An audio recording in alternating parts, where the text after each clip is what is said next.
Now is appendix. Appendix is a normal true diverticulum of the caecum. जैसे हमने डाइवर्टिकुलास पढ़े थे ना कि आउट पाउचिंग हो जाती है सीकम से, कोलोन से। So it is a normal outpouching from the caecum portion of the large intestine. So चाहे नॉर्मल है, ट्रू है, बट इट इज ऑब्वियसली किसी भी डाइवर्टिकुलम की तरह it is also prone to acute and chronic inflammation and acute appendicitis is relatively common entity. So हम लोग इसको मोस्ट कॉमन, पेशेंट्स भी बहुत ज़्यादा आते हैं इसके, और प्रेजेंटेशन भी सबसे ज़्यादा कॉमन एक्यूट अपेंडिसाइटिस की है as compare to chronic. Acute appendicitis is the most common in adolescents and young adults but may occur in any age group. Lifetime risk for appendicitis is 7%. Males are affected slightly more often than females. Despite the prevalence of acute appendicitis, still the diagnosis is difficult to confirm preoperatively. So हम लोग क्या करते हैं, इसका mostly diagnosis जो है ना वो क्लिनिकल डायग्नोसिस होता है। क्लिनिकली हम लोग असेस करते हैं, मैंट्रल्स क्राइटेरिया होता है, you will study in medicine. अगर वो फुलफिल हो रहा है, पेशेंट को रीबाउंड टेंडरनेस है और 2-3 चीज़ें होती हैं, स्कोरिंग करते हैं हम। अगर वो कंप्लीट है और वो फॉल कर रहा है अपेंडिसाइटिस के स्कोर के अंदर, तो हम उसकी अपेंडेक्टमी कर देते हैं। कोई इन्वेस्टिगेशन इसमें ऐसा नहीं चाहिए होती।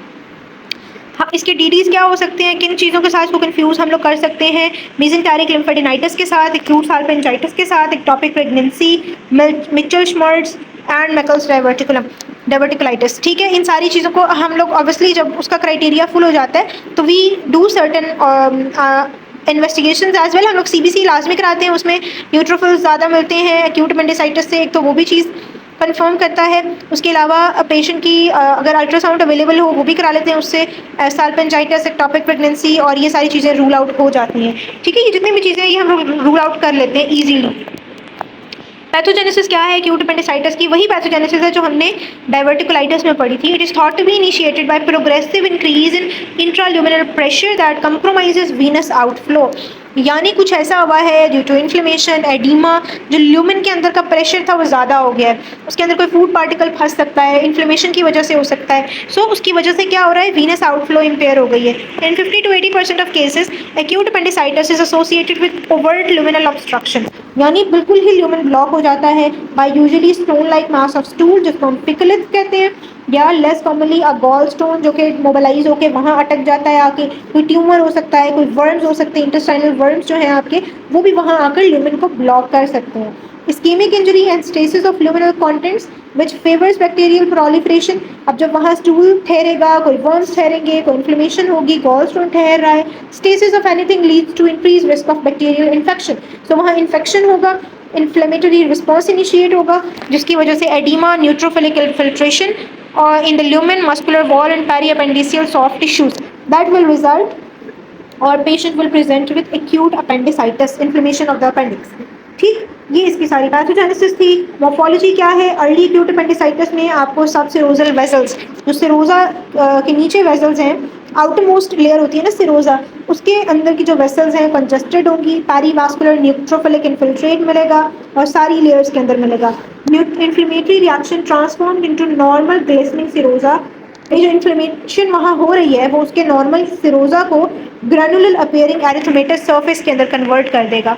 Although mucosal neutrophils and focal superficial ulceration they are present, but these findings are not specified. हमें चाहिए होती है हम लोग जिस चीज़ पर डायग्नोज करते हैं ना कि न्यूट्रोफिलिक इन्फिल्ट्रेशन होनी चाहिए मस्कुलरिस प्रोप्रिया के अंदर, सिरोजा के अंदर, सब म्यूकोजा के अंदर प्रेजेंट है, that is non specific, but हमें मस्कुलरिस के अंदर मिलेगी तो हम इसको लेबल करेंगे एक्यूट अपेंडिसाइटिस। इन मोर सिवियर केसेस फोकल एब्सेसिस बन सकती है, पस की एक्यूमुलेशन हो सकती है विद इन द वॉल। अगर वहाँ पस बन गई है, एब्सेस बन गई है, उसको हम एक्यूट सपोरेटिव अपेंडिसाइटिस कहेंगे। And this can progress to large areas of haemorrhagic ulceration, bleeding हो सकती है, गैंग्रीनस नेक्रोसिस हो सकती है, और अगर नेक्रोसिस हो जाएगी उसको फिर हम एक्यूट गैंग्रीनस अपेंडिसाइटिस कहेंगे, जिससे रिस्क क्या होता है, हम कभी भी पेशेंट को इस हद तक प्रोग्रेस नहीं करने देते अपेंडिसाइटिस, हम उससे पहले ही रिमूव कर लेते हैं। क्यों? अगर ये हो जाएगा तो अपेंडिक्स के रप्चर होने के चांसेस हैं, और जब अपेंडिक्स रप्चर हो जाएगी ना तो पूरे एब्डोमेन में बैक्टीरिया, उसके कंटेंट्स फैल जाएंगे और पेरिटोनाइटिस हो जाएगा पेशेंट को। ठीक है, सो वो उसकी कॉम्प्लिकेशंस होंगी। सो आपने इसमें याद रखना है कैसी सिरोजा की अपीयरेंस हो जाती है, neutrophilic infiltration, acute suppurative appendicitis and acute gangrenous appendicitis. Okay, clinical features क्या हैं? पेशेंट जो है वो सिवियर पेन उसको शुरू होती है पेरी अम्बिलिकल रीजन से, सेंटर ऑफ द एब्डोमेन, और फिर वो पेन यहाँ से खत्म होकर राइट आइलिक फोसा पे शिफ्ट हो जाती है। followed by nausea, vomiting, low-grade fever, and a mildly elevated peripheral WBC count. Classic physical finding is McBurney sign. McBurney sign होता है आपके आई थिंक क्यूबिक सिम्फिसिस और anterior superior iliac spine, if I am not wrong, McBurney's point होता है इनके in between. वहाँ पर जब हम पेशेंट को पैल्पेट करते हैं, प्रेस करते हैं ना, तो डीप टेंडरनेस होती है. ठीक है, 2/3 डिस्टेंस पे होता है between right anterior superior iliac spine and the umbilicus, not pubic symphysis, umbilicus तक. सो उसके दरमियान पेशेंट को टेंडरनेस होती है. These signs and symptoms however are often absent, creating difficulty in clinical diagnosis. So that was all about acute appendicitis. अब हमारे पास आ जाते हैं tumours of appendix. The most common tumor of appendix is the carcinoid tumor, which is a new carcinoid का word मैंने आपको पहले भी बताया, जहाँ भी आएगा that indicates neuroendocrine tumor, यानी कि वो किसी neuroendocrine सेल, किसी हार्मोन सिक्रीटिंग सेल से अराइज कर रहा है. ठीक है, ये अनइम्पॉर्टेंट लाइन है. Then this neoplasm most frequently involves the distal tip of appendix. very important point. Scenario के अंदर ये दिया होता है, पेशेंट को टिप ऑफ अपेंडिक्स पे पेन है, वहाँ पर हमें कोई ट्यूमर मिला है, that is always carcinoid tumour, where it produces a solid bulbous swelling up to 2 to 3 centimeter in diameter. Although intramural और transmural extension हो सकती है ट्यूमर की within the muscle layer of the appendix. Appendix की भी same ही 4 layers हैं, mucosa, सब mucosa, muscularis प्रोपरिया और फिर सिरोजा. सो मस्कुलरिस के अंदर भी एक्सटेंड कर सकता है, बट टिप पे इसकी मोस्ट कॉमन लोकेशन है. नोडल मेटास्टेसिस वेरी इनफ्रीक्वेंट, यानी नहीं होती इसके अंदर, और डिस्टेंट स्प्रेड भी रेयर है. Conventional adenomas or non-mucin producing adenocarcinomas, they also tend to occur in the appendix, और वो obstruction cause कर सकते हैं. Sometimes acute appendicitis के features के साथ आ सकते हैं, क्योंकि अगर luminal obstruction होगी तो वहाँ पर inflammation arise करेगी secondarily to the tumor. ठीक है, उसके बाद एक कंडीशन है, क्योंकि ल्यूमिनल है अपेंडिक्स में, अगर म्यूकस एक्यूमुलेशन हो जाती है ल्यूमन के अंदर, उस कंडीशन को हम म्यूकोसील कहेंगे. ठीक है, which simply stem from an obstructed appendix. जब उसके अंदर ऑब्स्ट्रक्शन होगी तो जो ल्यूमन उसका बच जाता है, वहाँ म्यूसिन एक्यूमुलेशन हो जाती है. ठीक है, या उसके अंदर कोई म्यूसिनस सिस्ट एडिनोमा डेवलप हो जाए, तब भी म्यूसिन एक्यूमुलेशन हो सकती है, या mucinous cyst adenocarcinoma which is a malignant condition, वो डेवलप हो जाए, तब भी हो सकती है. सो ये कुछ ट्यूमर्स हैं, आपने इनके नाम लाजमी याद रखने हैं. अभी हमने पढ़ा एडिनोमा डेवलप हो सकता है, नॉन म्यूसिन प्रोड्यूसिंग एडिनोकार्सिनोमास हो सकते हैं, फिर म्यूसिनस सिस्ट एडिनोमा हो सकता है, या म्यूसिनस सिस्ट एडिनोकार्सिनोमा हो सकता है, which is it's malignant counter form. जो ये वाला है मैलिग्नेंट वाला, इसके अंदर अपेंडाइसियल वॉल से ट्यूमर इन्वेड कर जाता है इंट्रापेरिटोनियम, यानी पेरिटोनियल कैविटी के अंदर, और वहाँ से फिर वो आपके मल्टीपल ऑर्गन्स के अंदर स्प्रेड कर सकता है. In women, the resulting peritoneal implants may be mistaken for mucinous ovarian tumors. उसकी वजह से होता यह है कि रीजन तो इस ट्यूमर का अपेंडिक्स है, बट चूंकि ये मेटास्टेसाइज कर जाता है ओवरीज के अंदर, आपके इंटेस्टाइन्स के अंदर, so sometimes we mistook it as ovarian cyst adenoma. हमें लगता है ये ओवेरियन ट्यूमर है, हम अपेंडिक्स में हमारा ध्यान नहीं जाता.